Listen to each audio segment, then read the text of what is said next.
नमस्कार. मी निवेदिका वीणा दिघे.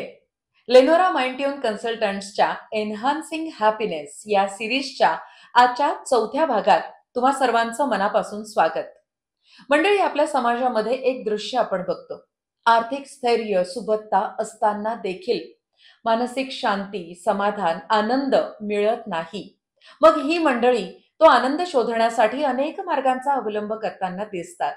पण याच समस्येवर काउन्सिलर किंवा थेरपिस्ट काही योग्य पर्याय किंवा सोल्युशन देऊ शकतात का? हेच आजच्या भागात जाणून घेणार आहोत डॉक्टर सीताराम कोल्हे सरांकडून. या फर्मची टॅगलाईन इन्हान्सिंग हॅपीनेस आहे. आणि हा जो सर्व्हे आपण पाहिला असेल पूर्ण जागतिक पातळीवरचा, तर हॅपीनेस इंडेक्स आपल्याला विविध देशांच्या वेगवेगळा पाहायला मिळतो. याचा अर्थ असा आहे की आर्थिक सुबत्ता असूनही त्याला आनंद, सुख, समाधान मिळेलच असं नाही. यश मिळतं, ते तात्पुरतं टिकतं, पण पुढं सुख मिळत. सुखाच्या शोधामध्ये माणूस धावतो, परंतु आनंद मिळत नाही. ह्या तिन्ही गोष्टी मिळाल्या तर शेवटी समाधान मिळत नाही. मग नेमकं काय प्रॉब्लेम होतो की त्यांना हे सगळ्या गोष्टी एकत्रित मिळत नाही.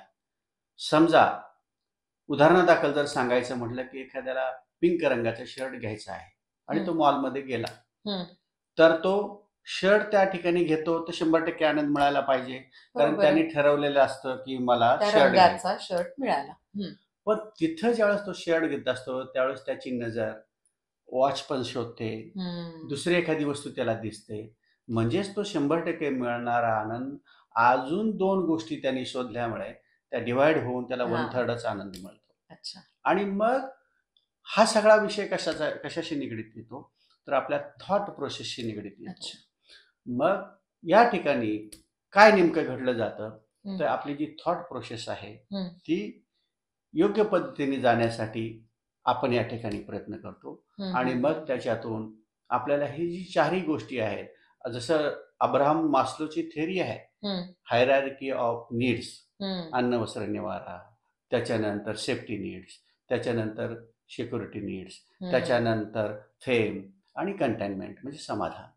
तर ह्या सगळ्या पायऱ्या आपण टप्प्याटप्प्याने चढत जाताना, त्या पायऱ्या चढताना परत पाठीमागे पण यायला नको, पुढे पुढे जायला पाहिजे.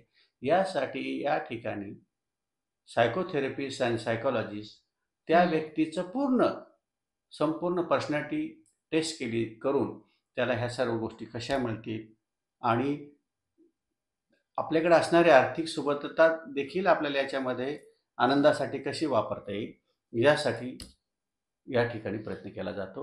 आणि त्याच्यातून निश्चितच समाधान व्यक्तीला मिळतं, ही खात्री देतो. अच्छा. म्हणजे आर्थिक सुबत्ता किंवा स्थैर्य असताना देखील मानसिक आनंद का मिळत नाही, तो कुठे हरवतो, हे नक्की आपल्याला समजलं असेल. अशाच काही महत्त्वपूर्ण समस्यांचं योग्य उत्तर जाणून घेण्यासाठी लेनोरा माइंडट्यून कन्सल्टंट्सच्या एन्हान्सिंग हॅपीनेसच्या पुढच्या एपिसोडमध्ये आपण नक्की भेटूयात. धन्यवाद.